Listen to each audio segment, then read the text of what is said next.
दशरथ महाराज कैकेयीच्या कोपभवनामध्ये प्रविष्ट झाले आणि त्यांनी तिथे निश्चित पडलेल्या कैकेयीची सांत्वना करून तिच्या दुःखाचं कारण विचारलं आणि त्यानंतर जो दुःखद प्रसंग संपूर्ण अयोध्येमध्ये घडला त्याचा आपण विस्तृत वर्णन कारच्या सत्रामध्ये ऐकलं.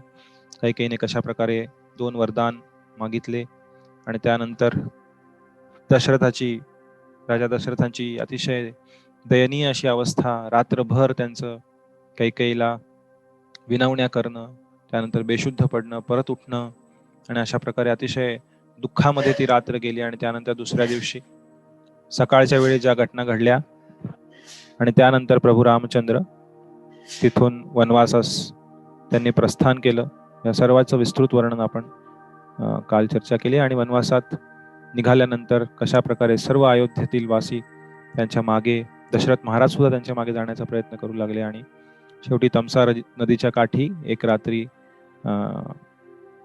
रात्र मुक्काम केल्यानंतर प्रभू रामचंद्र, लक्ष्मण, सीता आणि सुमंत्र रथ घेऊन तिथनं पुढे निघून गेले आणि गुहा राजाच्या राज्यात आले. आणि तिथून पुढे गंगा पार करून प्रभू रामचंद्र चित्रकूट इथे आले आणि त्याच्या आधी भारद्वाज मुनींच्या आश्रमात आणि तिथनं मग चित्रकूट या पर्वतापाशी येऊन तिथे श्री वाल्मिकी मुनी यांच्यासोबत ते राहू लागले. आणि त्यानंतर आपण पुढची चर्चा आपण आज करणार आहोत.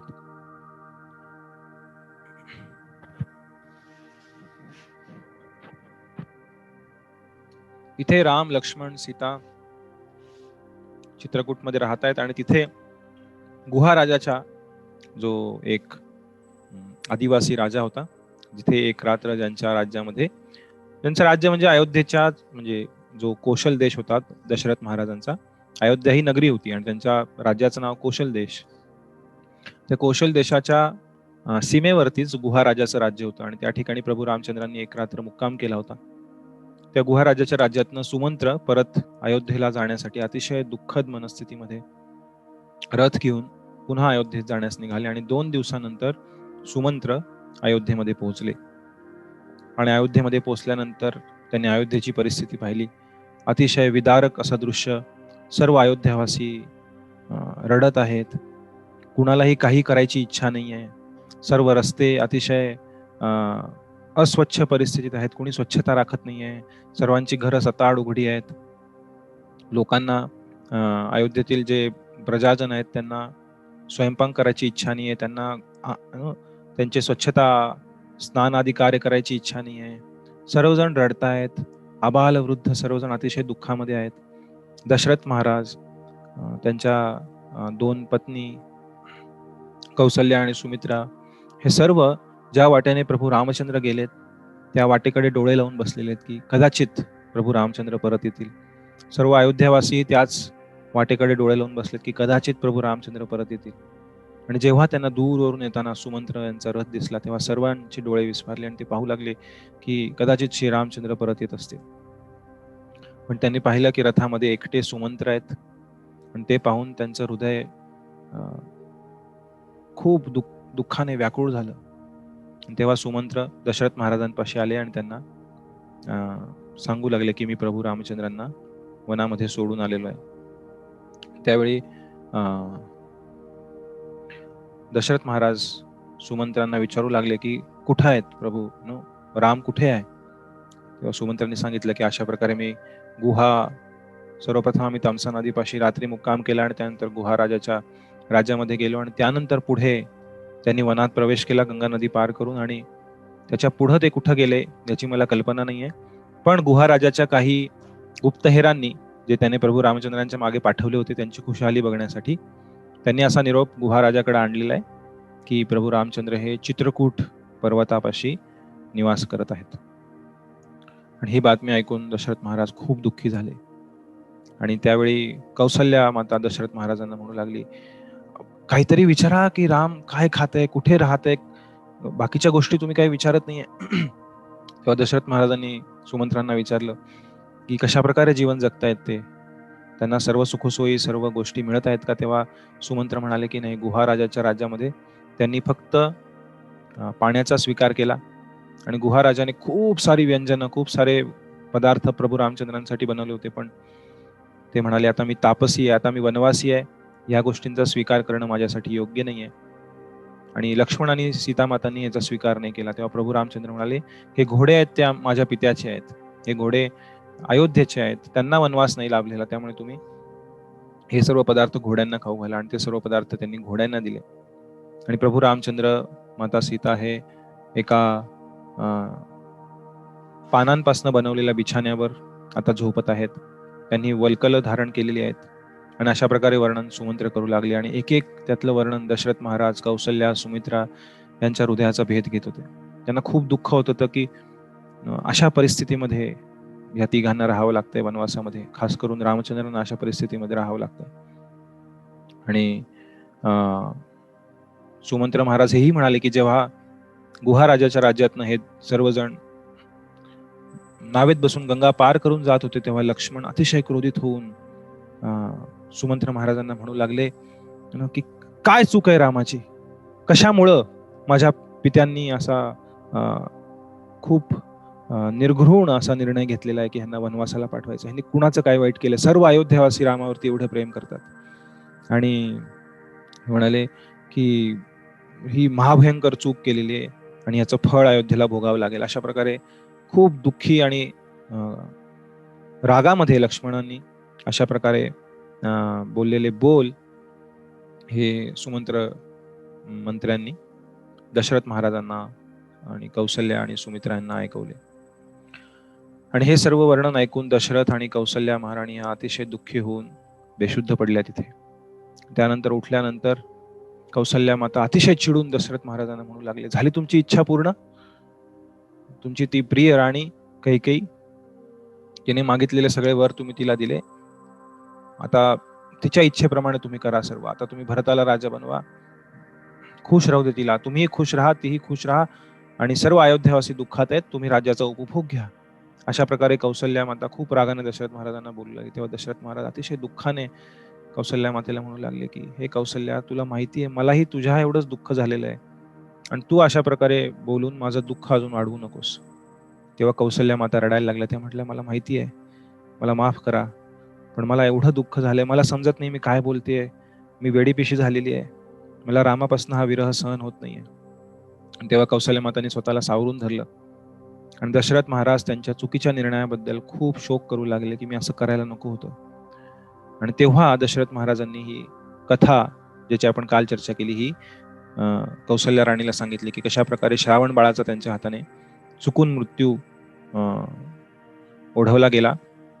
त्यानंतर श्रावण बाळाच्या वडिलांनी दशरथ महाराजांना दिलेला शाप, या सर्व गोष्टी दशरथ महाराजांनी तिथे कौसल्या राणीला सांगितल्या. आणि त्यावेळी ह्या सर्व गोष्टी, ही गोष्ट सांगून झाल्यानंतर संध्याकाळच्या वेळी दशरथ महाराज अतिशय दुःखामध्ये बेशुद्ध होऊन पडले आणि प्रभू रामचंद्रांच्या नावांचा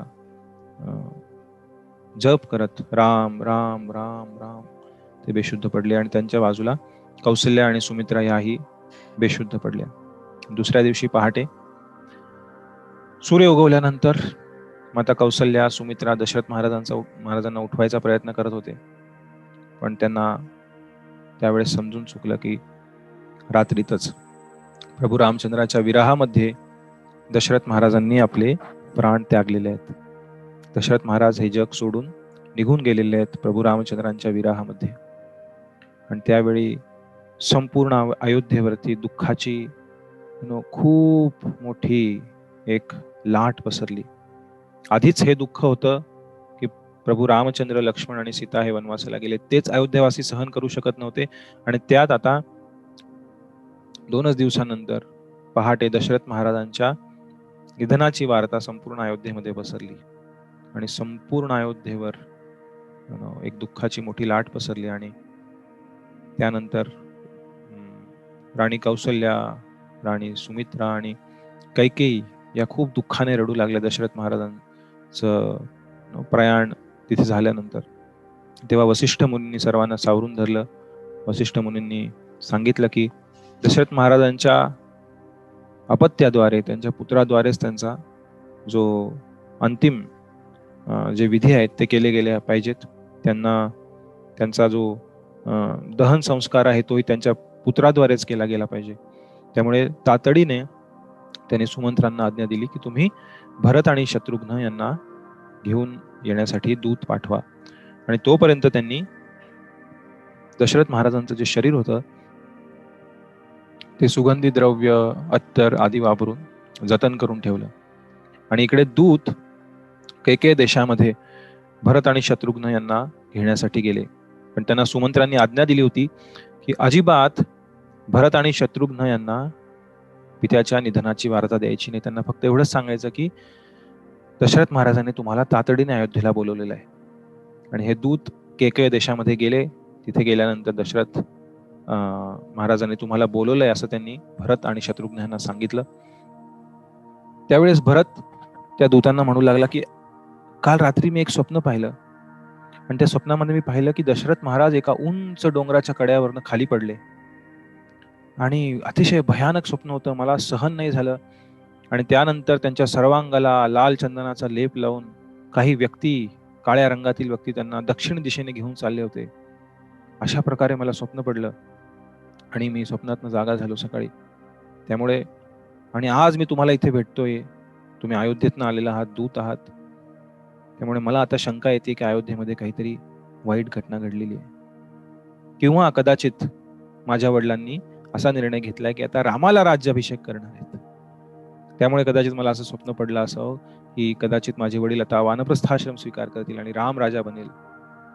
पण मला समजत नाहीये. तुम्ही मला सांगा काय घडलंय. पण ते दूत म्हणाले दशरथ महाराजांनी तुम्हाला तातडीने अयोध्येला बोलवलं. तेव्हा भरत आणि शत्रुघ्न यांनी त्यांचे मामा, त्यांचे आजोबा यांचा निरोप घेतला आणि ते तातडीने अयोध्येला येण्यासाठी निघाले.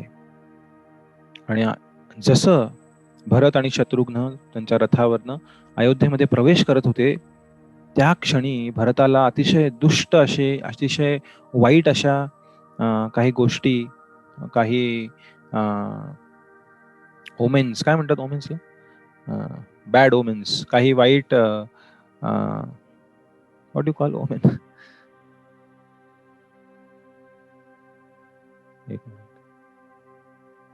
माहिती समजलं सगळ्यांना माझ्या मते,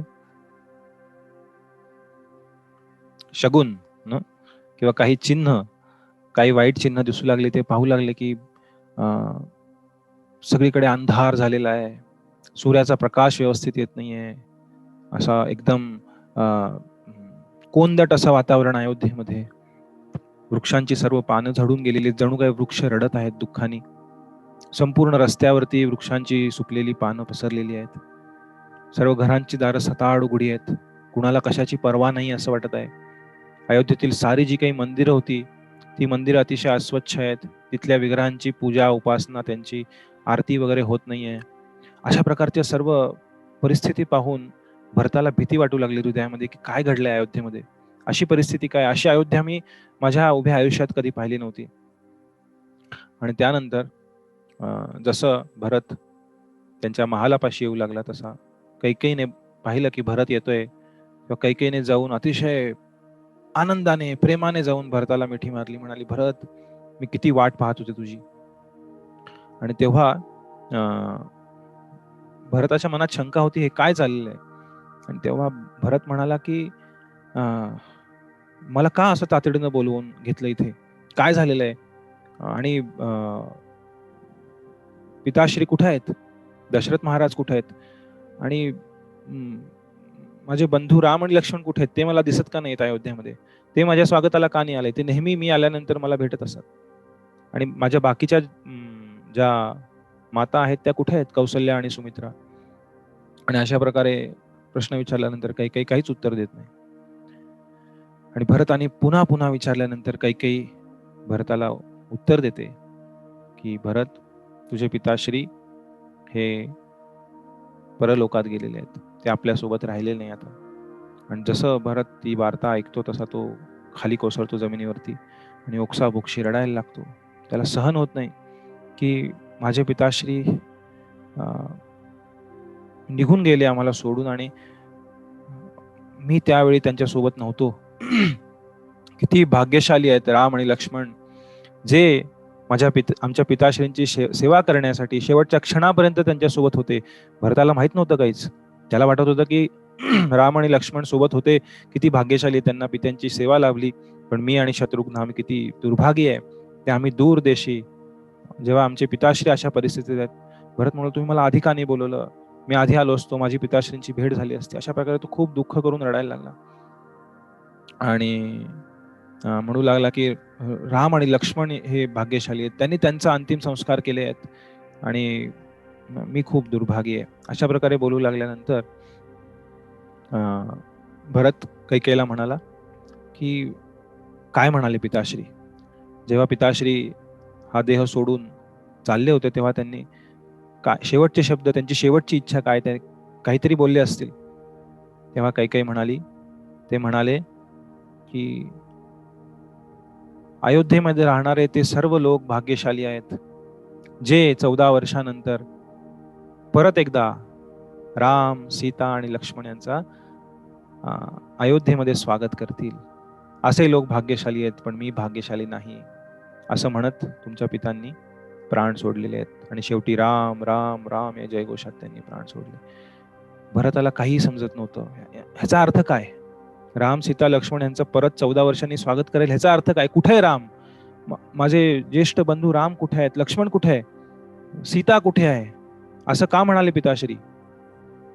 आणि तेव्हा कैकेयीनं सर्व प्रसंग भरताला त्या ठिकाणी सांगितला, कशा प्रकारे मी 2 वर मागून घेतले आणि आता भरत, आता तू राजा बनणार आहेस अयोध्येचा, आणि या अयोध्येवर तू राज्य करणार आहेस, हा माझ्यासाठी खूप आनंदाचा दिवस आहे.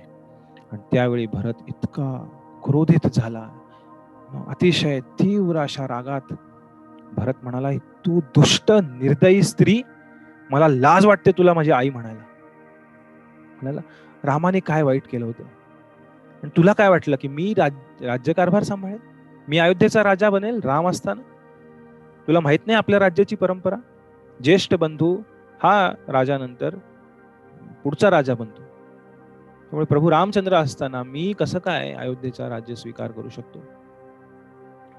तू रामाला वनवासाला पाठवलंस कशासाठी, काय केलं होतं रामाने. अशा प्रकारे अतिशय क्रोधात चिडून भरत कैकेयीची अवहेलना करू लागला. आता कैकेयीला समजेना, कैकेयीला पूर्णपणे कैकेयी पेचात पडली की ज्याच्यासाठी मी हे सर्व केलं तोच क्रोधित झालेला आहे. कैकेयी त्याला समजवण्याचा प्रयत्न केला, नाही भरत, आता तू राजा बनतोयस, तू राज्य करणार आहेस. भरत म्हणाला, तू दूर हो, मला लाज वाटते तुला माझी आई म्हणण्यासाठी. आणि अशा प्रकारे अतिशय क्रोधित होऊन भरत खूप विलाप करत, दुःख करत तिथे खाली बसून राहिला. आणि त्यानंतर दुरून भरताला कौसल्या माता येताना दिसल्या, आणि भरत शर्मेने मान खाली घालून कौसल्या मातेसमोर उभा होता.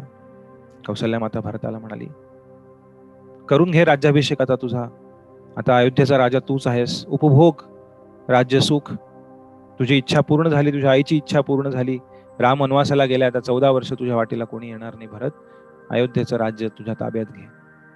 आणि भरत ते वाक्य ऐकून जणू काही असंख्य बाण त्याच्या हृदयात घुसलेत, अशा प्रकारचं दुःख भरताला झालं. तो माता कौशल्याच्या चरणी पडला आणि म्हणू लागला की हे माते, गैरसमज करून घेऊ नका, माझी अजिबात इच्छा नाही, हे सर्वाबद्दल मला काहीही माहिती नव्हतं, मला आत्ता या क्षणी सर्व गोष्टी समजतायत. मी जर अयोध्येत असलो असतो तर हे होऊ दिलं नसतं, पण दुर्दैवानं मी इथं नव्हतो आणि मी हे राज्य कधीच स्वीकारू शकत नाही. माझे ज्येष्ठ बंधू रामच अयोध्येचे राजा बनण्यास योग्य आहेत, आणि तेच राजा बनतील, मी या राजाच्या सिंहासनाला स्पर्शही करणार नाही. ते रडू लागले. ते म्हणाले, तुम्ही अशा प्रकारे माझ्यावरती संशय घेऊ नका, ह्याच्याहून मोठं दुःख मला नाही. तुम्ही जर मला माफ करू शकत नाही, तुम्ही जर मला समजून घेऊ शकत नाही, तर मला विष प्राशन करून मृत्यू स्वीकारावा लागेल, मी अशा पद्धतीने जगू नाही शकत. तेव्हा कौसल्या मातांनी त्यांचे हात भरताच्या डोक्यावर ठेवले आणि म्हणाले, भरत, मला माहिती आहे तुझं रामावरती किती प्रेम आहे, मी दुःखाच्या भरात हे शब्द बोलले, तू ते मनाला लावून घेऊ नकोस. आणि तेव्हा भरत म्हणाले की मी आजच प्रभू रामचंद्रांना घेऊन जाण्यासाठी मी वनात जाणार आहे, आणि त्यांना घेऊन परत येणार, आणि प्रभू रामचंद्रच राजा बनणार. तेव्हा वसिष्ठ मुनी म्हणाले, आधी तुमच्या पित्यांवरती आपल्याला अंतिम संस्कार करावा लागेल, त्यांचा देह आपण तसाच ठेवलेला आहे. आणि त्यानंतर वसिष्ठ मुनींच्या मार्गदर्शनाखाली भरत आणि शत्रुघ्न यांच्याद्वारे दशरथ महाराजांवरती शरयू नदीच्या किनाऱ्यावर अंतिम संस्कार करण्यात आले. दुसऱ्या दिवशी सकाळी त्यांच्या ज्या अस्थी आहेत त्या शरयू नदीमध्ये प्रार्थनापूर्वक वाहिल्या गेल्या. आणि त्यानंतर लगेचच भरत म्हणाला की आपण चित्रकूट पर्वतापाशी जात आहोत आणि प्रभू रामचंद्रांना परत घेऊन येत आहोत. आणि असं म्हटल्यानंतर सर्व अयोध्यावासी म्हणाले, आम्ही तुमच्यासोबत येणार, चला सर्वजण आपण जाऊ. आणि भरत त्यानंतर अयोध्येमध्ये जी तयारी झाली होती, लक्षात घ्या 4 दिवसांपूर्वी सर्व तयारी चालू होती अयोध्येमध्ये प्रभू रामचंद्रांचा राज्याभिषेक करण्याची. आणि त्या राज्याभिषेकाची तयारीची सर्व जी काही यज्ञस्थळी आहे, तिथे सोन्याचं सिंहासन त्या मंडपामध्ये ठेवलेलं, सर्व जसं तसं, फक्त आता पूर्णपणे निस्तेज अशा अवस्थेत ती सर्व तयारी तिथे पडून होती. भरत तिथे गेला. त्याने अयोध्येचं जे सिंहासन प्रभू रामचंद्रांसाठी खास बनवलं होतं सोन्याचं, त्याला नमस्कार केला, त्याच्या 3 प्रदक्षिणा केल्या. आणि त्या सिंहासनाला त्यांनी आश्वासन दिलं की तुझ्यावर बसण्यासाठीचा योग्य जो व्यक्ती आहे प्रभू रामचंद्र, त्यांना परत आणण्यासाठी आम्ही चाललेलो आहोत, आम्हाला आशीर्वाद द्या. आणि तिथनं भरत महाराज रथावर बसून चित्रकूट पर्वताच्या दिशेने निघाले. आणि त्यांच्यासोबत सुमंत्र, शत्रुघ्न, माता कौसल्या, माता सुमित्रा, सर्वजण म्हणाले आम्हाला सर्वांना प्रभू रामचंद्रांना भेटायचं. आणि त्यांच्यासोबत दशरथ महाराजांच्या सेनेतील सर्व जे काही अधिकारी होते ते म्हणाले आम्हीही प्रभू रामचंद्रांना भेटायला येणार, आम्ही त्यांना परत घेऊन येणार, अयोध्येला परत घेऊन येण्यास आम्ही येणार. आणि त्यानंतर अनेक रथ, हत्ती, घोडे, त्यानंतर सेना, अयोध्यावासी, असा हजारो हजारो हजारो लोकांचा एक जथ्था, एक लवाजमा चित्रकूटच्या दिशेने निघाला भरतासोबत. आणि हा मोठा लवाजमा घेऊन जात असताना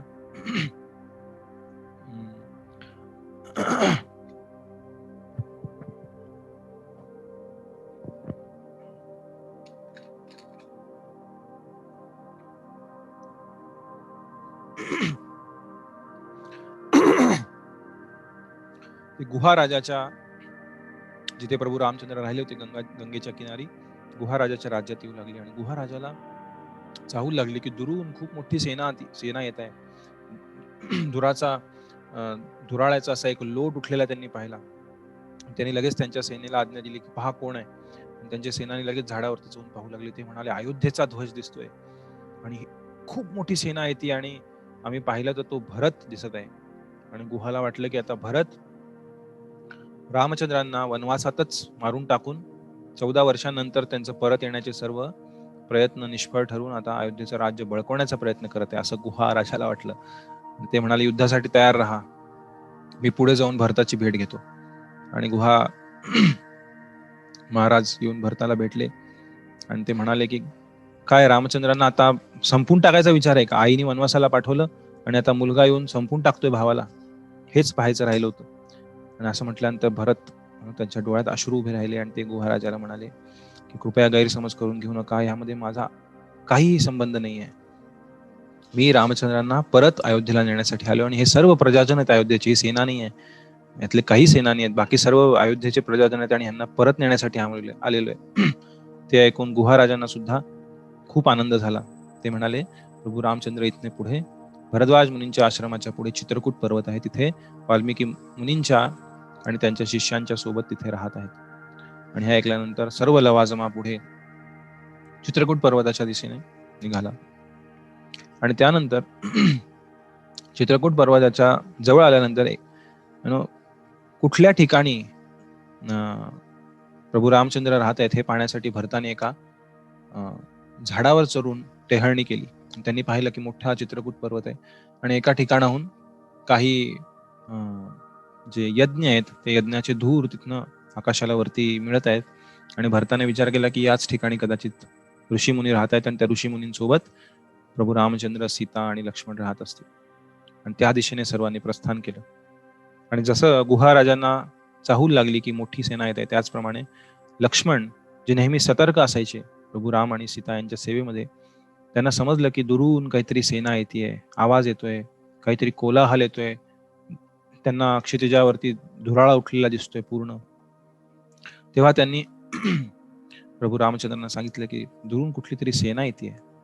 प्रभू रामचंद्र म्हणाले पहा वरती झाडावर चढून. तेव्हा लक्ष्मण झाडावर चढले आणि त्यांनी पाहिलं. ते म्हणाले, अयोध्येचा ध्वज आहे आणि हा भरत आहे. आणि लक्ष्मण झाडावरूनच प्रभू रामचंद्रांशी बोलत होते. प्रभू, तुम्ही कुटीरमध्ये जा, तुम्ही आणि सीता. मी पुढे जाऊन या सर्वांचा समाचार घेतो. माझ्या दिव्य शक्तीनं मी या सर्व सैन्याचा नाश करतो आणि भरताचाही विनाश करतो. भरत आपल्याला इथे मारण्यासाठी आलेला आहे. त्याच्या आईने आपल्याला वनवासाला पाठवलं आणि आता आपण पित्यांचं वचन पालन केलेलं आहे तुम्ही, तरी पण तुमच्या मागे येऊन तुम्हाला संपून टाकण्याचा आणि अयोध्येला हडपण्याचा हाचा कट आहे. आणि मी यांचा समाचार घेतो, तुम्ही चिंता करू नका. तुम्ही माता सीतेसोबत कुटीमध्ये राहा. तेव्हा प्रभू रामचंद्र म्हणाले, लक्ष्मण, असा विचारही करू नकोस, खाली उतर. हा भरत कधीही अशा प्रकारे आक्रमण करणार नाही. हा तुझा गैरसमज आहे. मी तुला सांगतो, भरत मला अयोध्येला परत घेऊन जाण्यासाठी आलेला आहे. ज्याप्रमाणे तुझं माझ्यावरती प्रेम आहे, त्याचप्रमाणे तेवढंच प्रेम भरताचंही माझ्यावरती आहे. आणि अशा प्रकारे तू गैरसमज करून घेऊ नकोस आणि शांत हो. त्यानंतर भरत तिथे पोहोचले, चित्रकूट पर्वतापाशी, आणि त्यांनी धावत येऊन प्रभू रामचंद्रांचे चरण पकडले, भरत आणि शत्रुघ्न यांनी. आणि ते चरण सोडायला तयार नव्हते. प्रभू रामचंद्रांनी त्यांना उठवलं, दोघांना मिठी मारली आणि त्यानंतर प्रभू रामचंद्र आणि भरत दोघंही एकमेकांना त्यांच्या अश्रूंनी जणू स्नान घालत होते. अशा प्रकारे अनेक दीर्घ काळ ते एकमेकांच्या मिठीमध्ये रडत होते. त्यांच्या दोघांच्या विरहामुळे त्यांचं जे प्रेम व्यक्त होत होतं. त्यानंतर शत्रुघ्नही प्रभू रामचंद्रांना जाऊन बिलगले आणि तिथेही त्यांचं बराच वेळ जणू एकमेकांना त्यांच्या अश्रूने ते स्नान घालत होते. त्यानंतर भरत प्रभू रामचंद्राचा उद्देशून म्हणू लागले, हे अगम्य आहे, हे समजणं अवघड आहे. तुम्ही अयोध्येचे राजा बनण्यास सुयोग्य आहात आणि तो तुमचा अधिकार आहे आणि तुमची सेवा करणं हे आमचं भाग्य आहे. पण हे आज काय घडतंय? ज्या सर्व अयोध्येचं जे सिंहासन आहे, अयोध्येचे जे समृद्धी आहे, जे सुख आहे, त्या सर्वाचा त्याग करून आज तुम्ही या वनामध्ये एक तापसी जीवन जगत आहात. तुम्ही जमिनीवरती झोपत आहात, फळं आणि कंदमुळं खात आहात. अशा प्रकारे पर्णकुटीमध्ये राहत आहात. थंडीमध्ये, वाऱ्यामध्ये, गरम उन्हामध्ये तुम्ही अतिशय खडतर असं जीवन जगत आहात. हे मी पाहू नाही शकत. तुम्ही परत या आणि तुम्ही राज्य स्वीकारा. तुम्ही राजा बना आणि सर्व अयोध्यावासी यांची हीच इच्छा आहे. असं जेव्हा भरताने सांगितलं, तेव्हा रामचंद्र म्हणाले की इथे तर अनेक अयोध्यावासी दिसत आहेत, तुम्ही सर्वजण आलेले आहात, पण माझे पिताश्री कुठे आहेत आणि कौसल्या आणि सुमित्रा कुठे आहेत? त्या दिसत नाहीयेत. असं होऊच शकणार नाही की तुम्ही एवढे सर्वजण आलात आणि ते नाही आले तुमच्यासोबत. आणि तेव्हा भरत अतिशय दुःखात रडत त्यांनी प्रभू रामचंद्रांना ती दुःखद बातमी सांगितली की 2 दिवसांपूर्वी तुमचं नाव घेत राम राम राम चा जप करत आपल्या पिताश्रींनी या भौतिक जगाचा त्याग केलेला आहे आणि ते आपल्या सोडून गेलेले आहेत. आणि ही बातमी ऐकून प्रभू रामचंद्र जमिनीवरती कोसळून रडू लागले. अतिशय दुःख त्यांच्या हृदयामध्ये त्यांनी अनुभवलं. आणि त्यानंतर प्रभू रामचंद्रांनी लक्ष्मण आणि सीता यांनाही जवळ बोलवून ही बातमी सांगितली. तेही अतिशय दुःखामध्ये त्यांच्या डोळ्यातून अश्रुधारा वाहू लागल्या. आपण जेव्हा अशा प्रकारची नाती पाहतोय, दुःख पाहतोय, त्यांच्यातलं प्रेम पाहतोय किंवा त्यांच्यातलं जे विरहामुळे झालेलं दुःख पाहतोय, तेव्हा याला आपण आपल्या भौतिक जगातील या भौतिक नात्यांप्रमाणे नाही पाहिलं पाहिजे, जे एका पती पत्नीचं म्हणा किंवा पिता पुत्राचं किंवा एखाद्या मित्राचं, बंधूंचं जे नातं या भौतिक जगतामध्ये आहे, जरी त्या समान दिसत असलं हे, कारण प्रभू रामचंद्र हे मर्यादा पुरुषोत्तम भगवान आहेत आणि खास त्या पद्धतीनं त्यांनी अवतार घेतलेला आहे. कारण त्यांचे शुद्ध भक्त ब्रह्मदेव यांच्या द्वारे दिलं गेलेलं वरदान रावणाला की यक्ष, किन्नर, राक्षस देवता आधी कोणीही तुला मारू शकणार नाही. पण रावणाने म्हटलं होतं की त्या क्षुद्र मनुष्यांद्वारे मी मरणार नाही असं वरदान मला देऊ नका. तो माझ्या इज्जतीचा प्रश्न आहे. मला एवढं खालच्या स्तराचं समजू नका की मनुष्याद्वारे तू मरणार नाहीस. काही गरज नाही. ते क्षुद्र मनुष्य, तुच्छ मनुष्य मला काही करू शकत नाही. अशा प्रकारे ब्रह्मदेवांनी वरदान दिल्यामुळे प्रभू रामचंद्र हे मर्यादा पुरुषोत्तम भगवान या रूपात प्रकटले होते. एका मनुष्याप्रमाणे प्रकट झाले होते आणि त्यांनी कधीही त्यांची जी भगवत्ता होती ती खास करून प्रकट नाही केली या रामलीलेमध्ये.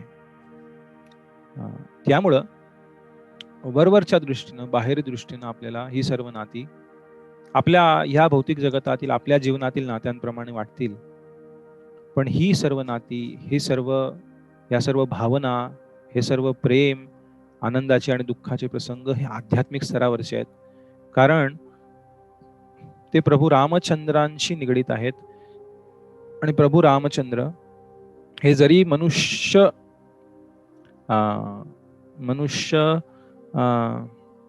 मनुष्या समान किंवा मनुष्यासारख्या रूपामध्ये या भौतिक जगतामध्ये या पृथ्वीवरती लीला करत होते, तरी ते कधीही मनुष्य नव्हते. ते भगवंत आहेत. ते आपल्याप्रमाणे हतबल होऊन एका मातेच्या गर्भात जन्म घेत नाहीत. ते स्वतःच्या इच्छेने भौतिक जगतात प्रकट होतात. जसं भगवान श्रीकृष्ण भगवद्गीतेमध्ये सांगतात, नमाम कर्माणि लिंपंती नमे कर्म फले स्पृहा इति माम योभिजानाति कर्मभिर्न सबध्यते. की या भौतिक जगतातील जे कर्म आहेत, जी कर्मफळं आहेत, जे भौतिक जगाचे जे नियम आहेत, त्या नियमांद्वारे जेव्हा भगवंत या भौतिक जगतात येतात ते कधीच बांधले जात नाहीत. कारण भगवंत भगवद्गीतेत सांगतात की संभवामी आत्ममायया प्रकृतीम स्वामधिष्ठाय संभवामी आत्ममायया. ते स्वतःच्या इच्छेने आत्ममायया, त्यांच्या स्वतःच्या शक्तीने या भौतिक जगतात प्रकट होतात. त्यांच्या इच्छेने प्रकट होतात, त्यांच्या इच्छेने अप्रकट होतात. त्यामुळे त्यांच्या संबंधी असलेली ही जी नाती आहेत, त्यांच्या संबंधात असलेलं जे हे प्रेमाचं आदान प्रदान आहे ते दिव्य स्तरावरती आहे. कारण ते भगवान विष्णू आणि त्यांचे भक्त यांच्यात असलेलं आदान प्रदान आहे. दिव्य स्तरावरचं, आध्यात्मिक स्तरावरचं, आत्म्याच्या स्तरावरचं आदान प्रदान आहे, भौतिक स्तरावरचं आदान प्रदान नाही. भगवंतांचे भक्त अनेक रसांमध्ये, अनेक नात्यांमध्ये भगवंतांची सेवा करतात. जसं आपण पाहतो रामायणामध्ये सुद्धा प्रभू रामचंद्रांचे माता पिता दशरथ महाराज, कौसल्या, सुमित्रा, कैकेयी हे प्रभू रामचंद्रांच्या माता पिताच्या भावामध्ये, त्यांच्या प्रती असलेल्या वात्सल्य भावामध्ये त्यांची सेवा करत होते. माता सीता शृंगार भावामध्ये किंवा माधुर्य भावामध्ये त्यांची सेवा करत होती. लक्ष्मण, भरत, शत्रुघ्न एका प्रकारे सख्य भाव, मित्रता, बंधुत्व आणि त्याचसोबत दास्य भाव. त्यानंतर वानर जे सर्व आहेत, हनुमान, सुग्रीव, त्यानंतर अंगद, जांबवान आदी जी सेना आहे, ते सर्व सुद्धा प्रभू रामचंद्रांना आमचे नाथ, आमचे स्वामी आहेत अशा प्रकारे दास्य भावामध्ये भगवंतांची सेवा करत होते. तर खास करून दास्य भाव हा प्रॉमिनंट, जो विशेष आहे रामायणामध्ये. पण त्याच सोबत सख्य भाव, वात्सल्य भाव आणि शृंगार भाव किंवा माधुर्य रस हा सुद्धा आपल्याला पाहायला मिळतो. त्यामुळे जरी हे सर्व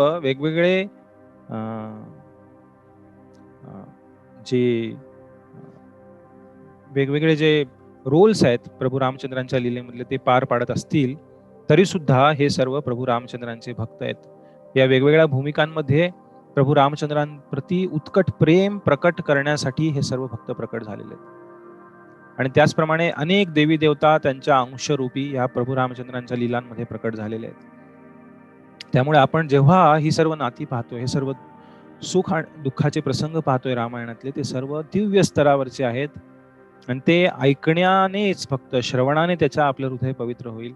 जर आपण योग्य पद्धतीने या गोष्टींकडे पाहिलं, जर आपण त्याला लौकिक स्तरावरती, भौतिक स्तरावरती पाहिलं, तर त्यातनं आपल्याला अतिशय थोडा लाभ होईल. पण आपण जेव्हा या गोष्टी पाहू की हे प्रभू रामचंद्र हे साक्षात भगवान विष्णू आहेत आणि या संपूर्ण भौतिक आणि आध्यात्मिक सृष्टीचे निर्माते, पालनकर्ते, संहारक आहेत. त्यांच्या अधिपत्याखाली सर्व सृष्टी आहे आणि तरीही ते अशा प्रकारे एका मनुष्यासमान त्यांच्या भक्तांशी प्रेमाचं आदान प्रदान करण्यासाठी आणि या पृथ्वीवरील राक्षसांचा संहार करण्यासाठी अशा प्रकारचं रूप घेऊन प्रकट होतात. हे जेव्हा आपण समजून घेऊ तेव्हा आपल्या हृदयात भगवंतांप्रती प्रेम दाटून येईल. कारण आपण सर्वजण भगवंतांचे अंश आहोत. ममैवांशो जीवलोके जीवभूत सनातनः मनःषष्ठानि इंद्रियाणि प्रकृतिस्थानि कर्षति. पण भगवंतांना विसरून या भौतिक जगतामध्ये आपण कष्ट सोसत आहोत. ज्या क्षणी भगवंतांची असलेलं आपलं नातं पुन्हा प्रस्थापित होईल, जे कलियुगामध्ये खास करून हरिनाम जपाने प्रभू रामचंद्रांच्या, प्रभू भगवान श्रीकृष्णांच्या, भगवान विष्णूंच्या हरिनाम संकीर्तन, नाम संकीर्तन साधन पै सोपे, जळतील पापे जन्मांतरीची. तेव्हा हृदयातील आपल्या जन्मजन्मांतरींची जी जमवलेले जे पाप आहे आणि हृदयातील पाप करण्याची जी इच्छा आहे, ह्या सर्व जळून जातील या हरिनामाने. आणि तेव्हा आपल्या हृदयामध्ये भगवंतांबद्दलचं प्रेम पुन्हा प्रस्थापित होईल, जे झाकलं गेलेलं आहे या भौतिक जगतातील वेगवेगळ्या भौतिक इच्छांद्वारे आपल्या आणि आपल्या पूर्व कर्मांद्वारे. जे नैसर्गिक प्रेम प्रत्येक जीवात्म्याच्या हृदयात भगवंतांप्रती आहे ते झाकलं गेलेलं आहे. आणि अशा प्रकारे ह्या कारणासाठी भगवंत खास करून पृथ्वीवर प्रकट होतात. परित्राणाय साधूनाम विनाशाय च दुष्कृताम धर्म संस्थापनार्थाय वगैरे वगैरे हे कारण आहेत. पण ती कारण बाह्य कारण आहेत, जे असं ज्याचं आपण पहिल्या सत्रामध्ये चर्चा केली होती. पण खरं कारण हे आहे की अशा प्रकारे अतिशय हृदयद्रावक लीला आणि सर्वांना आकर्षून घेणाऱ्या लीला प्रस्थापित करून प्रभू रामचंद्र त्यांच्या प्रती प्रत्येक जीवात्म्याला आकर्षित करून जन्म कर्मच मे दिव्यम हे प्रस्थापित करून माझे जन्म, माझं कर्म हे दिव्य आहे, आध्यात्मिक आहे. आणि त्या आध्यात्मिक धामातील वैकुंठ धाम, अयोध्या धाम, साकेत धाम, गोलोक वृंदावन भगवान श्रीकृष्णांचं, त्या आध्यात्मिक धामातील भगवंत आणि त्यांच्यासोबत नित्य राहणारे त्यांचे पार्षद, त्यांचे भक्त यांच्यातील ते दिव्य नातं, यांच्यातील जो दिव्य प्रेम संबंध आहे, जो सेवा आणि प्रेमाचा आदान प्रदान आहे, त्याची एक झलक दाखवण्यासाठी भगवंत त्यांच्या पार्षदांसोबत या भौतिक जगतामध्ये प्रकट होतात. आध्यात्मिक जगतामध्ये प्रभू रामचंद्र, त्यांचे सर्व पार्षद, दशरथ महाराज, कौसल्या, सुमित्रा, त्यांचे बंधू आणि अयोध्येतील त्यांचे इतर सर्व प्रजाजन, त्याचप्रमाणे प्रभू रामचंद्रांचे इतर सर्व भक्त यांच्यासोबत आध्यात्मिक जगतात प्रभू रामचंद्र नित्य निवास करतात, तिथे विराजमान आहेत. पण त्या आध्यात्मिक जगाची एक अनुभूती देण्यासाठी संभवामी युगे युगे, एव्हरी नाऊ अँड देन, परत परत परत परत या भौतिक जगतातील जीवात्म्यांना योग्य मार्ग दाखवण्यासाठी या भौतिक जगतामध्ये तुम्ही अनेक जन्म सडत आहात, कष्ट सोसत आहात, स्वतःला भगवंत समजून, स्वतःला नियंत्रक समजून या भौतिक जगतामध्ये उपभोग करण्याचा प्रयत्न करत आहात, पण असफल ठरत आहात. कारण आपल्या हृदयाचं खरी ओढ आहे ती नित्य आनंद, नित्य प्रेम प्राप्त करायची, जी भौतिक जगतात कधीही मिळणं शक्य नाही. कारण भौतिक जगत नश्वर आहे, आपलं मनुष्य जीवन नश्वर आहे. जरी हे खूप महत्वपूर्ण असलं, जसं प्रल्हाद महाराज सांगतात की दुर्लभम मानुषम जन्म तदपि अध्रुवम अर्थदम. मनुष्य जीवन दुर्लभ आहे, तदपि तरी सुद्धा अध्रुवम, खूप नश्वर आहे. आणि नश्वर असलं तरी अर्थदम, खूप मीनिंगफुल आहे, खूप महत्वाचं आहे. ज्याद्वारे आपण या मनुष्य जीवनामध्येच अशा प्रकारच्या भगवंतांच्या कथा ऐकून, भगवंतांचे संदेश ग्रहण करून, योग्य मार्गावरती जीवन व्यतीत करून या भौतिक जगतातनं आपली सुटका करून घेऊन नित्य भगवंतांच्या सेवेमध्ये, आध्यात्मिक धामामध्ये प्रवेश करू शकतो. आणि त्यावेळेस प्रभू रामचंद्र अतिशय दुःखामध्ये, त्यांच्या पित्याच्या वियोगाने, त्यांच्या एका भक्ताच्या वियोगाने तिथे दुःख प्रकट करू लागले. जरी भगवान श्रीकृष्ण भगवद्गीतेत म्हणत असले की देहाच्या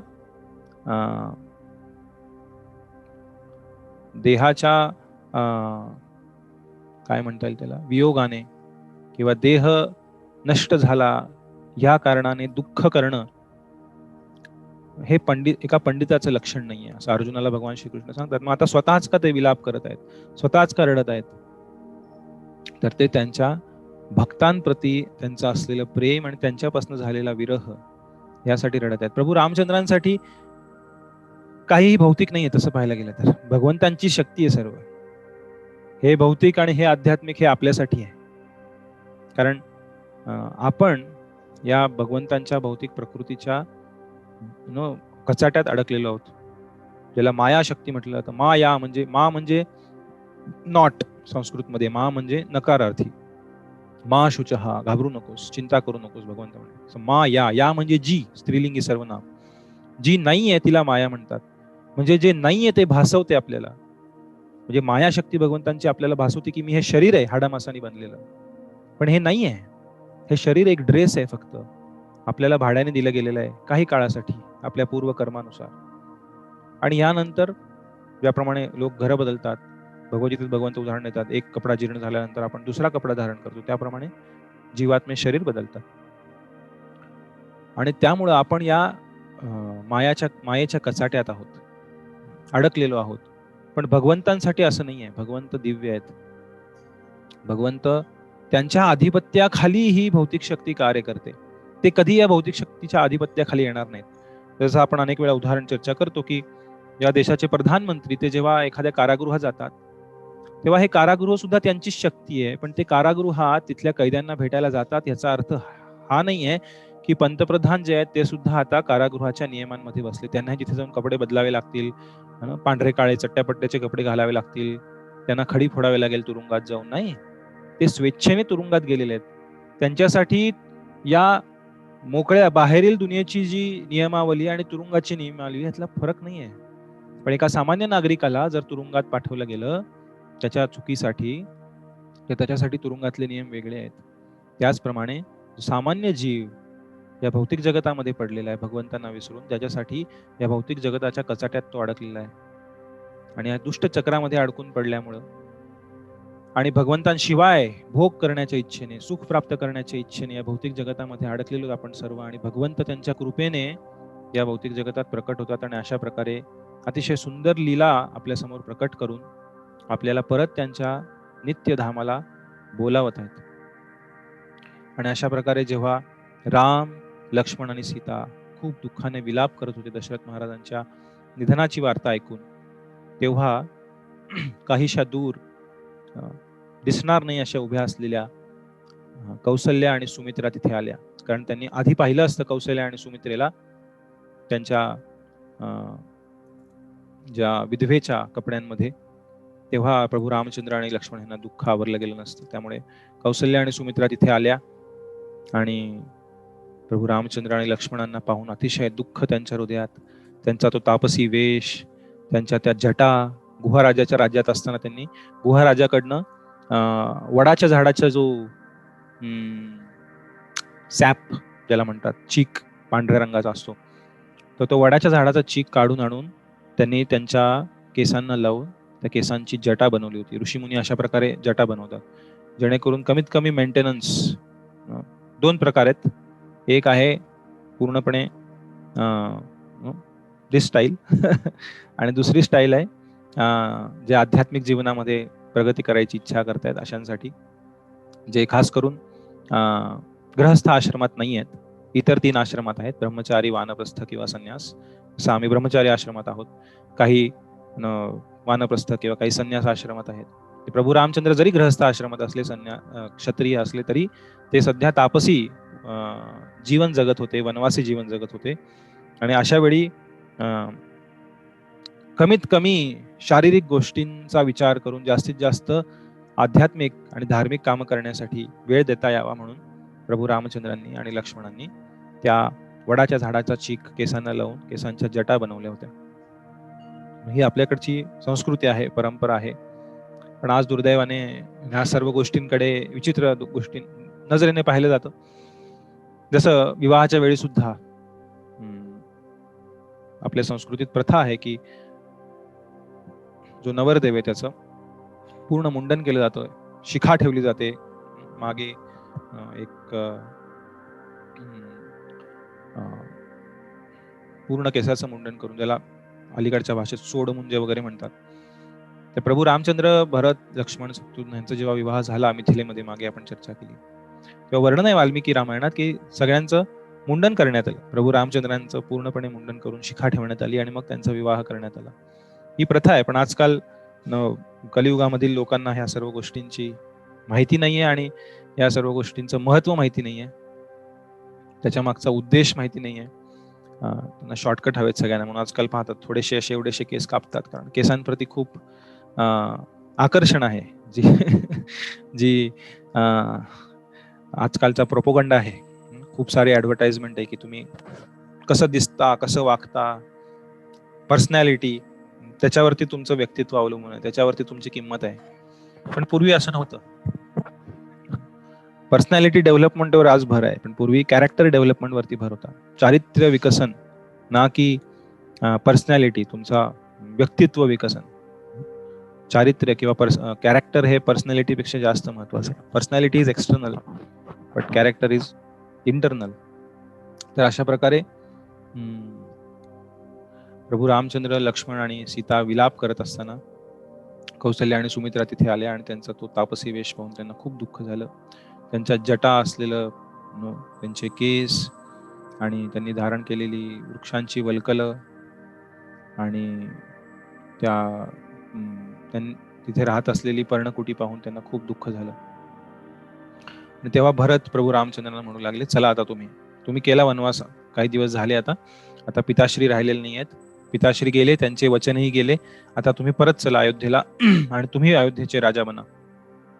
राम म्हणाले, नाही, 14 वर्ष पिताश्रींनी वचन दिलेलं आहे, 14 वर्ष मला वनवासात राहावं लागणार आहे. भरत म्हणाला, अशा सगळ्या वचनांचं पालन करायची गरज नाहीये. ते काही त्यांच्या हृदयातनं बोलत नव्हते. ती दुष्ट कैकेयी, जिला आई म्हणायची मला लाज वाटते, तिनं दिलेल्या त्या वरदानांमुळे त्यांनी अशा प्रकारे वचन दिलं होतं, पण त्यांच्या हृदयातनं तशी इच्छा नव्हती, नाहीतर ते असे आपल्याला सोडून गेले नसते. पण प्रभू रामचंद्र म्हणाले, नाही, पित्याचं वचन मी खाली पडू देणार नाही आणि त्यांची अपकीर्ती त्यांच्या उपस्थितीत किंवा त्यांच्या अनुपस्थितीत मी घडू देणार नाही. भरत म्हणाले, ठीक आहे, आपण एक्सचेंज करू, मी वनवासात राहतो, तुम्ही अयोध्येत जा. पिताश्रींची इच्छा होती एक पुत्र वनवासात राहायला पाहिजे, त्यामुळे मी इथे राहतो, तुम्ही तिथे जा, तुम्ही राज्य करा, मी 14 वर्षांनी परत येतो. राम म्हणाले, नाही, पित्यांची इच्छा होती की तू अयोध्येचा राजा बनावस, त्यामुळे दोघांचं कर्तव्य आहे. तुझ्यासाठी सुद्धा त्यांनी कर्तव्य दिलेलं आहे की तू अयोध्येचं राज्य सांभाळावंस, आणि माझ्यासाठी कर्तव्य दिलेलं आहे की मी वनवासात 14 वर्ष काढली पाहिजेत. तेव्हा वसिष्ठ मुनी तिथे होते, त्यांच्यासोबत आलेले, तेही मध्ये आले आणि त्यांनी अनेक शास्त्रांमधून इकडून तिकडून खूप सारे कोटेशन्स, खूप सारे श्लोक वगैरे तिथे सांगून त्यांनी हे प्रस्थापित करायचा प्रयत्न केला की जरी प्रभू रामचंद्र अयोध्येला परत आले तरी त्यात कुठली चूक असणार नाहीये, दशरथ महाराजांचं नाव खराब होणार नाही. मी अशा प्रकारे हे सिद्ध करून दाखवतो की यामध्ये तुमची काहीही चूक नाही. पण प्रभू रामचंद्र अजिबात वसिष्ठ मुनींनाही त्यांच्या बोलण्यालाही ते प्रतिसाद देत नव्हते किंवा त्यांच्या बोलण्यात ते तयार होत नव्हते अयोध्येला जाण्यासाठी. त्यावेळी तिथे अयोध्येतील एक संत, वसिष्ठ मुनींचे एक मित्र, त्यांचं नाव होतं जबाली. हे जे जबाली ऋषी होते ते म्हणू लागले की काय तुम्ही बोलताय, वचन वगैरे आणि हे सर्व, आता गेले दशरथ महाराज, हे वचन वगैरे काही नसतं, यांची साक्ष त्यांची साक्ष, त्यांचं वचन त्यांची शपथ, हे असल्या काही गोष्टी नसतात. आणि काय दशरथ महाराज गेले, कोणी पाहिला, आत्मा आहे अस्तित्वात, आत्मा नाहीये असं काही नाहीये. हे काही हे काही जे त्यांचे शब्द सांभाळलं, त्यांची अपकीर्ती करणं आणि हे वनवास करणं, तपस्या करणं आणि त्यांचं वचन न मोडणं, हे सर्व काही अस्तित्वात नाहीये. जीवन है तब तक है, जोपर्यंत आहे तोपर्यंत उपभोग घ्या अयोध्येचा, राज्य करा, मस्त मजा करा, आराम करा अयोध्येमध्ये. ह्या काय गोष्टी तुम्ही घेऊन बसला, हे काही नसतं, आत्मा वगैरे काही अस्तित्वात नाही, हे घेता गेले मेला व्यक्ती, त्याचा काही संबंध नाही त्यानंतर. अशा प्रकारे ते खूप विचित्र बडबड करू लागले आणि ती बडबड ऐकून प्रभू रामचंद्र अतिशय क्रोधित झाले. ते म्हणाले, कोण असा मूर्ख असेल या जगामध्ये जो म्हणतो की आत्म्याचं अस्तित्व नाहीये? कोण असं म्हणतोय की आपण अशा प्रकारे नास्तिकतावादी विचार करून मनाला जे येईल त्या गोष्टी करू शकतोय भौतिक जगतामध्ये? प्रत्येक मनुष्य भौतिक प्रकृतीच्या नियमाने जखडला गेलेला आहे. भगवंतांच्या मायाशक्तीने बांधला गेलेला आहे. त्यामुळे भगवंतांनी दिलेल्या रस्त्यावर आणि अतिशय नीतिमूल्यांच्या रस्त्यावर एखाद्या व्यक्तीने त्याचं जीवन व्यापन केलं पाहिजे. आणि असं विचित्र शब्द बोलण्याची तुमची हिंमत कशी काय झाली? अशा प्रकारे प्रभू रामचंद्र थोडेसे क्रोधित झाले. त्यावेळी वसिष्ठ मुनीने त्यांना शांत केलं. ते म्हणाले, रामचंद्रा, तुम्ही क्रोध करू नका. हे जबाली हे अतिशय पारंगत असे शास्त्रात, वैदिक शास्त्रांमध्ये पारंगत ऋषी आहेत, भगवान विष्णूंचे भक्त आहेत आणि ह्यांचा भगवद्गीता आणि इतर सर्व शास्त्रांवरती, ऑफकोर्स भगवद्गीता तेव्हाही होती, मागच्या युगात भगवान श्रीकृष्ण आलेच होते, पण ते म्हणाले की सर्व शास्त्रांमध्ये, उपनिषदांवरती, पुराणांवरती त्यांचा पूर्ण विश्वास आहे. तुम्ही असा विचार करू नका की ते नास्तिकतावादी बोलत आहेत. तुम्हाला अयोध्यात परत घेऊन जाण्यासाठी काही करायला तयार आहेत जबाली ऋषी, असे बोलायला सुद्धा तयार आहेत. हे ते त्यांच्या प्रेमापोटी, त्यांच्या दुःखापोटी बोलत आहेत की तुम्ही काही ना काही करून अयोध्येत यावं. जे बोलतायत ते काय बोलतायत त्यांनाही समजत नाहीये. ते काही ना काही पद्धतीने तुम्हाला मनवण्यासाठी, तुम्हाला अयोध्येला घेऊन जाण्यासाठी अशा प्रकारचे शब्द बोलत आहेत. तुम्ही ते मनावर घेऊ नका. ते बोलतायत ते हेतुपूर्वक बोलत नाहीयेत, तुम्हाला परत घेऊन जाण्यासाठी बोलतायत. त्यानंतर अयोध्येतील अनेक ब्राह्मण समोर आले आणि ते म्हणाले की प्रभू रामचंद्र, तुम्ही चला परत अयोध्येला. पण प्रभू रामचंद्र अजिबात ऐकायला तयार नव्हते. तेव्हा सर्व ब्राह्मणांनी सांगितलं की हे त्यांच्या वचनावरती दृढ निश्चयी आहेत आणि ते आता आपल्यासोबत परत येणार नाहीयेत. तेव्हा भरतानं एक लाकडांपासून बनवलेल्या अतिशय सुंदर अशा खडावा, पादुका तिथे घेऊन आला, ज्यांना खूप सुंदर सोन्याने मढवण्यात आलं होतं. आणि अशा पादुका त्यांनी प्रभू रामचंद्रांसमोर ठेवल्या आणि भरत त्यांना म्हणाला की राम, तुम्ही ह्या पादुका आत्ता इथे स्वीकार करा, तुमच्या पायात घालून त्या परत आम्हाला द्या आणि ह्या पादुकांचा राज्याभिषेक आम्ही अयोध्येत जाऊन करू. आणि सर्व अयोध्येवासांनी जय जयकार केला की प्रभू रामचंद्र की जय,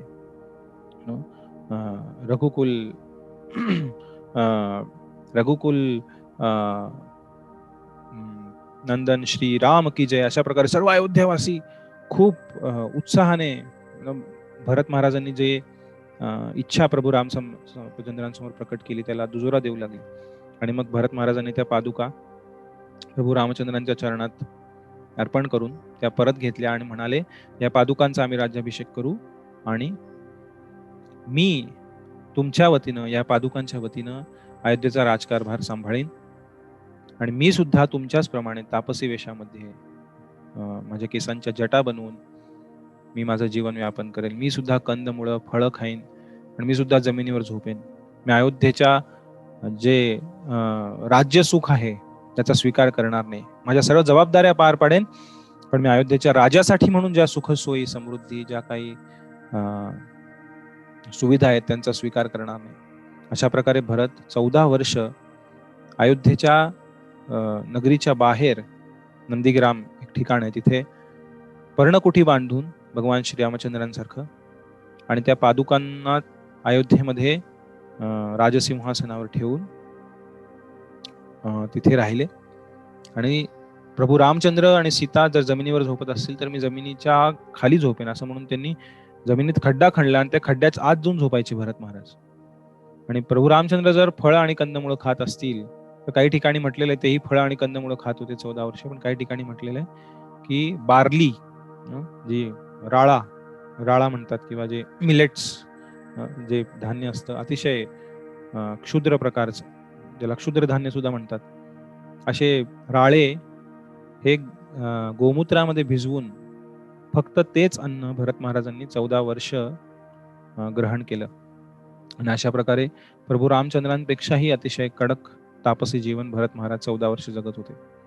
प्रभू रामचंद्रांनी ते पादुका धारण करून भरत महाराजांकडे परत दिल्या आणि मग भरत महाराजांनी त्या पादुका त्यांच्या डोक्यावर धारण करून त्यांच्यासोबत जे हत्ती आले होते, जो राजसिंहासनाचा हत्ती होता, राजासाठीचा हत्ती होता, त्या हत्तीवर पादुका धारण केल्या आणि त्या हत्तीवरती वाजत गाजत मिरवणूक काढत त्या पादुका अयोध्येमध्ये परत घेऊन गेले.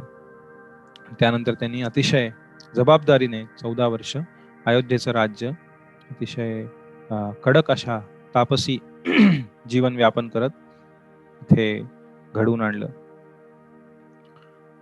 आणि सर्व अयोध्यावासी भरत, शत्रुघ्न, कौसल्या, सुमित्रा, वसिष्ठ मुनी, सुमंत्र आदी सर्वजण, अयोध्येतील सर्व ब्राह्मण अतिशय दुःखद मनस्थितीत प्रभू रामचंद्र, सीता, लक्ष्मण, वाल्मिक मुनी यांचा सर्वांचा निरोप घेऊन परत अयोध्येच्या दिशेने निघून गेले. आणि त्यानंतर काही दिवस चित्रकूट इथे राहिल्यानंतर प्रभू रामचंद्रांनी एक गोष्ट नमूद केली की चित्रकूटमध्ये राहणारे जे काही सर्व ऋषी मुनी होते ते हळूहळू ती जागा सोडून जाऊ लागले, तिथली दुसरीकडे स्थलांतरित होऊ लागले. आणि तेव्हा प्रभू रामचंद्रांनी वाल्मिकी मुनींना विचारले, असं का करत आहेत? तेव्हा वाल्मिकी मुनी म्हणाले, या संपूर्ण जागेमध्ये अनेक राक्षस येत आहेत, त्रास देत आहेत, त्यामुळे अनेक ऋषी इथनं निघून चाललेले आहेत. आणि वाल्मिकी मुनी त्यांना म्हणाले, तुम्ही इथनं पुढे जा, इथं राहणं तुमच्यासाठी योग्य नाहीये. आणि तेव्हा रामचंद्रांनी असाही विचार केला की अयोध्या इथनं खूप जवळ आहे, आत्ताच हे सर्वजण येऊन गेले आणि हे परत परत येतील आणि खूप दुःखी होतील आमची परिस्थिती पाहून, त्यांना असा त्रास देणं योग्य नाहीये. आपण अयोध्येपासून दूर गेलं पाहिजे, थोडं दक्षिणेकडे गेलं पाहिजे, दंडकारण्य वनामध्ये थोडंसं आत अजून गेलं पाहिजे, असा विचार करून त्यांनी त्यांचा पुढचा प्रवास चालू केला. आणि दंडकारण्य वनात जाताना आतमध्ये पुढे काही दिवस यात्रा केल्यानंतर ते अत्री आणि अनसूया या महान ऋषींच्या त्यांच्या पत्नींच्या आश्रमामध्ये आले आणि काही दिवस तिथे राहिले. प्रभू रामचंद्रांनी माता सीतेला सांगितलं की माता अनसूयांकडून एका पतिव्रता स्त्रीचा काय धर्म हे तुम्ही शिकून घ्या. इथे या ऋषीमुनींच्या आणि त्यांच्या पत्नींच्या सहवासामध्ये आपण इथं शिकण्यासाठी आलेलो आहोत. आपल्याला अनेक गोष्टी या ऋषीमुनींकडनं शिकायला मिळतील. आणि अशा प्रकारे अनसूया अत्री मुनींच्या ज्या धर्मपत्नी होत्या त्यांच्याकडनं माता सीता यांनी अनेक पाठ तिथे गिरवले, त्यांच्याकडनं खूप सुंदर शिक्षण घेतलं. त्यांच्याकडनं प्रशिक्षण घेतल्यानंतर प्रभू रामचंद्र आणि सीता आणि लक्ष्मण यांनी तिथनं पुढे जाण्याचा निर्णय घेतला. तेव्हा अनसूया यांनी खूप सुंदर दागिने माता सीतेला तिथे प्रदान केले. माता सीतांकडे काही नव्हतं, त्या अयोध्येतनं काही घेऊन आले नव्हते. आणि पुढे आपण पाहू वर्णन किष्किंधा कांडामध्ये, जिथे जेव्हा रावण अरण्यकांडामध्येच, किष्किंधा कांडाच्या आधी किष्किंधा कांडाचं वर्णन येतं, पण घटना घडलेली आधी अरण्यकांडात, जिथे रावण अपहरण सीतेचं करतो. जेव्हा किष्किंधा हम्पी इथून जेव्हा सीता माता आणि ते पुष्पक विमान उडत चाललेलं असतं, तेव्हा हे सर्व दागिने सीतामाता टाकत असते तिथून रस्त्याने, जेणेकरून प्रभू रामचंद्रांना रस्ता मिळेल की कुठं मला घेऊन गेलाय हा राक्षस. तेव्हा त्या दागिन्याची एक पुरचुंडी सीतामाता तिथे हम्पीमध्ये टाकते. अजूनही तिथे ती जागा आहे. आम्ही जेव्हा यात्रेला गेलो होतो तिथे दर्शन 3-4 वेळा हम्पी या ठिकाणी तिथे दर्शन होतं आपल्याला, की माता सीतेंनी पुष्पक विमानातनं ते दागिने टाकले तिथे. आणि ते दागिने सुग्रीव जेव्हा ते दागिने पाहतो तेव्हा ते दागिने ओढत त्याला उचलता येत नाहीत, कारण माता सीतेंचे, लक्ष्मींचे साक्षात दागिने, ते ओढत आणलेली ती रेष अजून आहे, अशी दुरून त्या डोंगरातनं आलेली रेष, आणि त्या गुहेमध्ये गेलेली सुग्रीवाच्या, जिथून ते दागिने ओढत आणले गेले सुग्रीवाद्वारे. असे तिथले जे हम्पीतले बघतायत ते तशी कहाणी सांगतात. पण याचं वर्णन आहे की सीतामाता हे दागिने टाकत गेले. तर त्यांच्याकडे दागिने नव्हते तसं पाहायला गेलं तर, अयोध्येतनं ते घेऊन आले नव्हते. पण इथे अनसूयांनी सीतामातेला काही दागिने प्रदान केले. आणि सीतामातेने रामचंद्रांना विचारलं की मी दागिने घेऊ शकते का? प्रभू रामचंद्र म्हणाले, ठीक आहे, तुमची इच्छा असेल तर सोबत ठेवा. तेव्हा सीतामातेने ते दागिने अनसूयांनी दिलेले स्वीकार केले, कारण त्या एका ऋषीपत्नीने दिलेले, प्रेमाने दिलेली भेट होती, म्हणून सीतामातेने ते स्वीकार केली. आणि त्यानंतर प्रभू रामचंद्र, लक्ष्मण आणि सीता पुढच्या प्रवासाला निघाले तिथनं दंडकारण्य वनामध्ये. आणि त्याच क्षणी अतिशय प्रचंड मोठा, काही प्रवास केल्यानंतर एक प्रचंड मोठा राक्षस तिथे प्रकट झाला. आणि तो अतिशय त्याच्या विचित्र अशा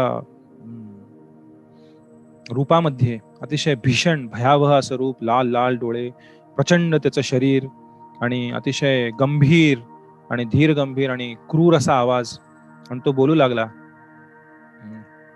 की कोण आहात तुम्ही, इथे माझ्या वनामध्ये काय करताय, आणि तुमच्यासोबत ही स्त्री आहे ती कोण आहे, अशा प्रकारे तो विचारू लागला.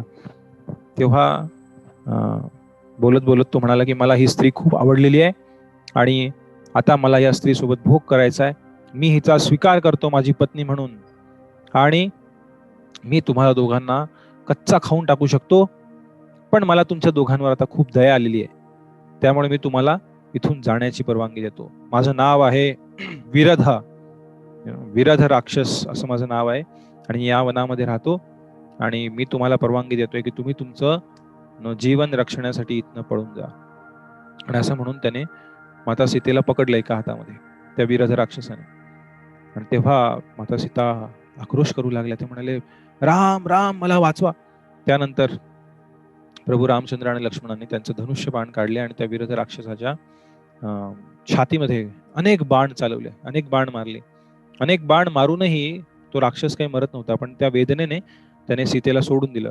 आणि जसं सीतेला सोडून दिलं, त्याने प्रभू रामचंद्र आणि लक्ष्मणाला धरलं दोन हातामध्ये, आणि त्यांना उचलून धरलं, आणि तो जंगलामध्ये म्हणाला, आता मी तुम्हाला घेऊन पहिला तुम्हाला खातो आणि मग या स्त्रीसोबत मी भोग करतो.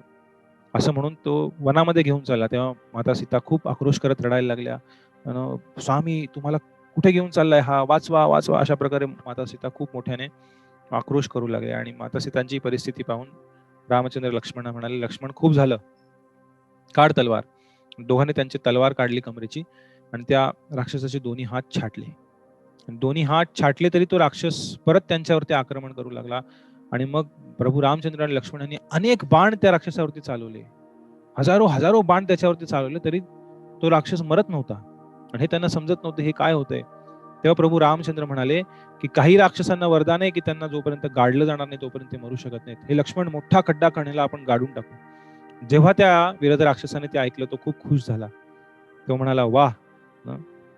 त्यानंतर लक्ष्मणाने खड्डा खणला, आणि प्रभू रामचंद्राने आणि लक्ष्मणाने ते खूप बाण मारून त्याला घायाळ केलं, पण तो मरत नव्हता, परत उभा होत होता. तेवढ्यात त्यांनी त्याला ढकललं, त्या खड्ड्यामध्ये टाकलं, आणि त्याला पुरायला लागले वर्ण माती टाकून.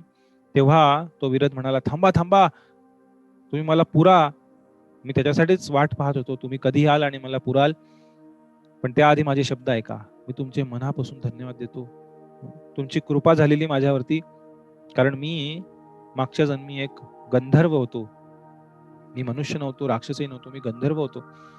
पण माझे स्वामी कुबेर जे देवता आहेत त्यांची सेवा करण्यामध्ये मी कमी पडलो, कारण मी एका अप्सरेच्या नादी लागून माझ्या सेवेमध्ये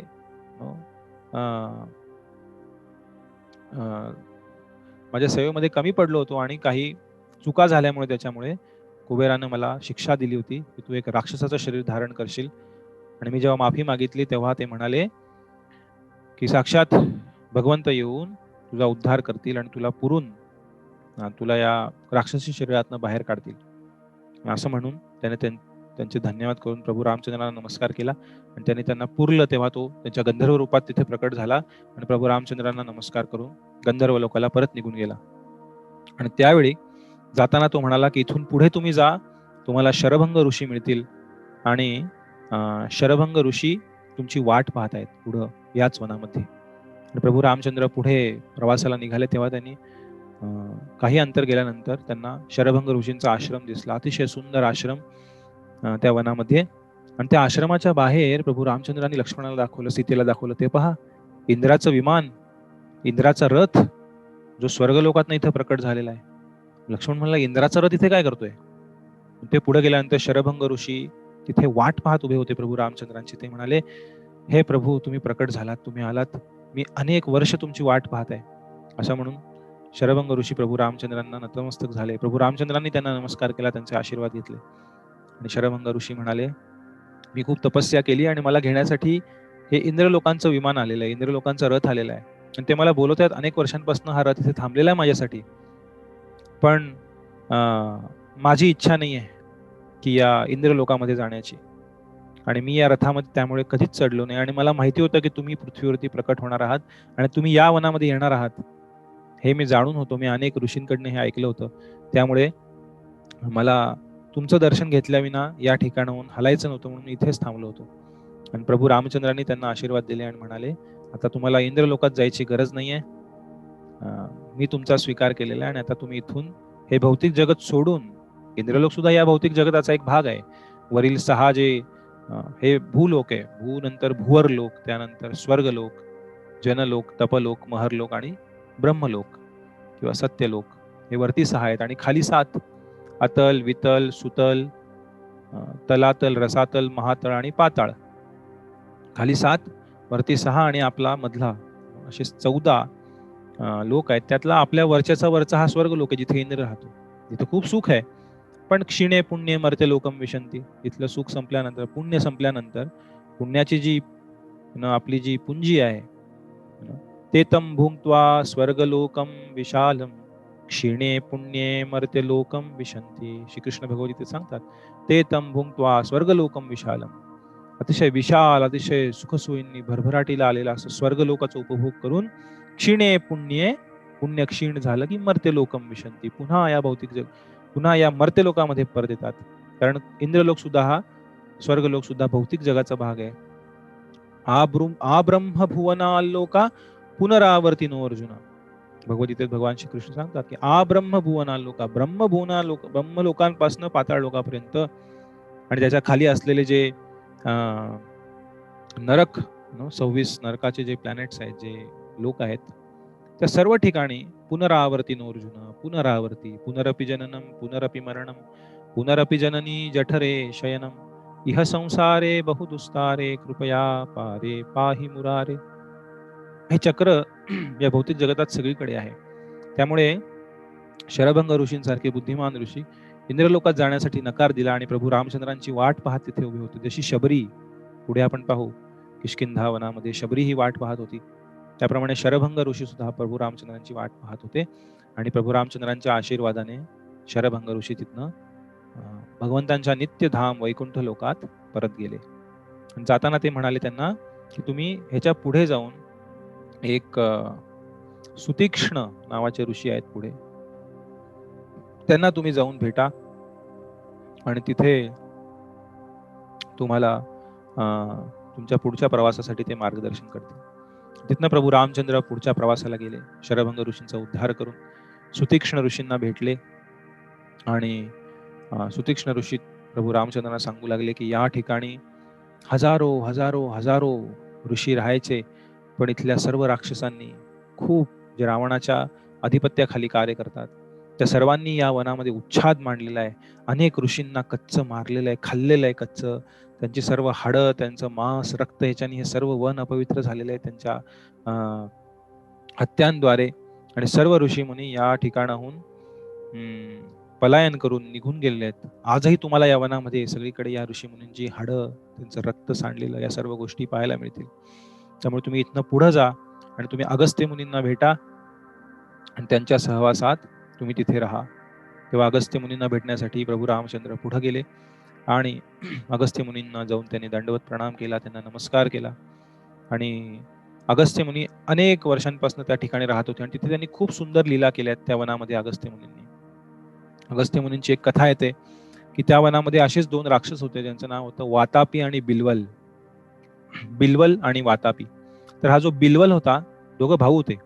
हा जो बिल्वल होता तो खूप मायावी होता, एखाद्या ब्राह्मणाचं रूप घ्यायचा आणि सर्व आजूबाजूच्या ऋषीमुनींना, राक्षसी विचार, सर्व ऋषीमुनींना बोलवायचा, ऋषीमुनींचा वेश धरून ब्राह्मणाचा वेश घेऊन यायचा, म्हणायचा आमच्या घरी आज श्राद्ध आहे, आमच्या घरी आज सगळ्यांसाठी भोजन आहे, ब्राह्मण भोजनासाठी आपल्या सर्वांना मी बोलवत आहे.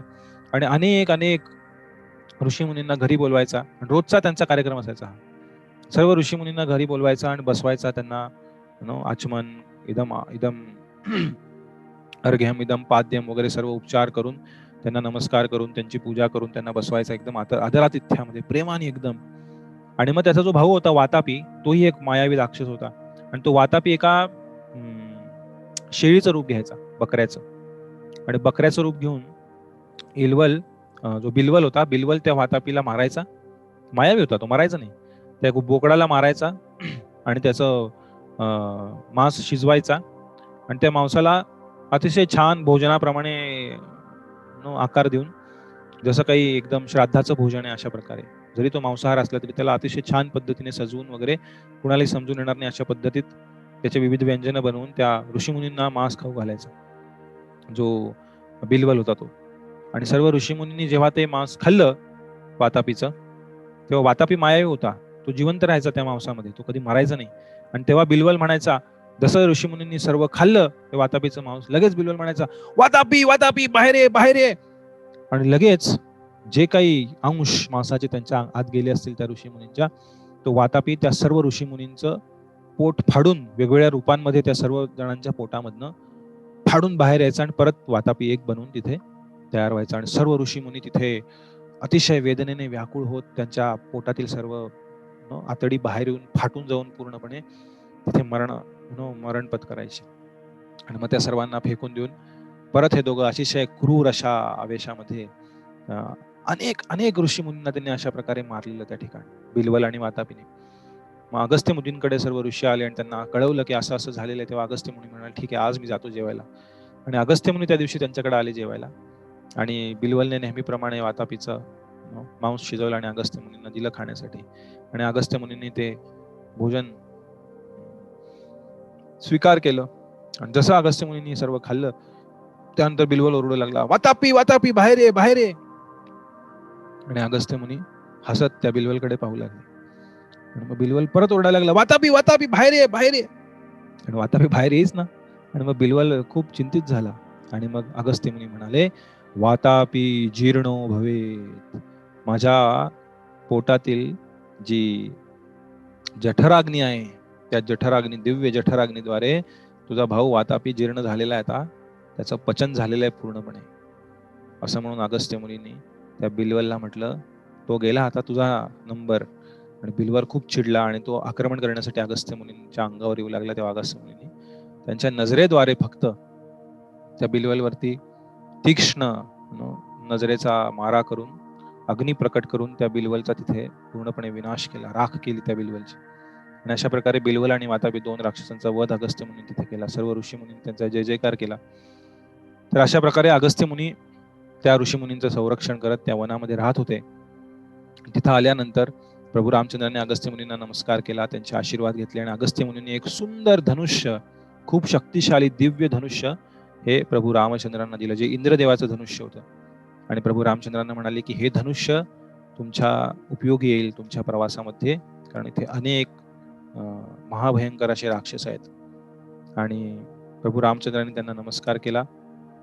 आणि अगस्त्य मुनी म्हणाले की तुम्ही पुढच्या प्रवासाला निघायत ना. प्रभू रामचंद्र म्हणाले, अशी जागा सांगा जिथे खूप सुंदर वन आहे, जिथे आम्ही खूप आनंदात आणि सुरक्षित अशा ठिकाणी राहू शकू. तेव्हा अगस्त्य मुनी म्हणाले, इथून काहीच अंतरावरती दक्षिणेमध्ये एक सुंदर वन आहे, ज्याचं नाव आहे पंचवटी. आणि या पंचवटीमध्ये खूप सुंदर झाडं आहेत, खूप फळ झाडं आहेत, फुलं झाडं आहेत. आणि तिथे सुंदर अशी गोदावरी नदी वाहते. आणि हे खूप नयनरम्य आणि सुंदर स्थान आहे, जिथे तुम्ही जाऊन राहू शकता. जेव्हा प्रभू रामचंद्र, सीता आणि लक्ष्मण हे प्रवास करत पंचवटी या आताच्या नाशिक या ठिकाणी आले. तिथे आल्यानंतर प्रभू रामचंद्रांनी एक विशिष्ट जागा दाखवून लक्ष्मणाला तिथे पर्णकुटी उभारण्यास सांगितली.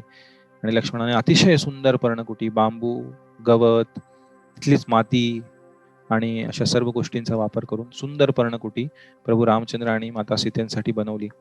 आणि त्या पंचवटी या तीर्थस्थळी जिथे अनेक ऋषी मुनी राहत होते, त्या ठिकाणी त्यांच्यासोबत यज्ञ करत, शास्त्रांची चर्चा करत, आध्यात्मिक चर्चा करत आणि अतिशय नम्रतेने त्या सर्व ऋषी मुनींची सेवा करत प्रभू रामचंद्र, सीता आणि लक्ष्मण अतिशय आनंदाने त्या पंचवटी क्षेत्रामध्ये राहू लागले. प्रभू रामचंद्र रोज गोदावरी नदीमध्ये एका विशिष्ट ठिकाणी, ज्याला रामघाट म्हटलं जातं, आज रामकुंड म्हटलं जातं, त्या ठिकाणी स्नान करायचे. लक्ष्मण तिथे जाऊन गोदावरीमध्ये स्नान करायचे. अशा प्रकारे अतिशय सुंदर एक वनवासी आयुष्य या सर्व ऋषीमुनींच्या सहवासामध्ये प्रभू रामचंद्र, सीता आणि लक्ष्मण घालवत होते. तेव्हा अचानक एक दिवस एक महाभयंकर घटना घडली आणि रावणाची बहीण शूर्पणखा त्या ठिकाणी प्रकट झाली. आणि तिथे प्रकट होऊन अतिशय एक मजेदार लीला त्या शूर्पणखेची तिथे झाली. आणि त्यानंतर पुढच्या भगवंतांच्या लीला काय घडल्या याची चर्चा आपण पुढच्या सत्रामध्ये करणार आहोत. आपल्या सर्वांचे खूप खूप धन्यवाद. आपण अतिशय उत्साहाने या कथेमध्ये भाग घेत आहात. आपण आज इथेच विराम देऊ.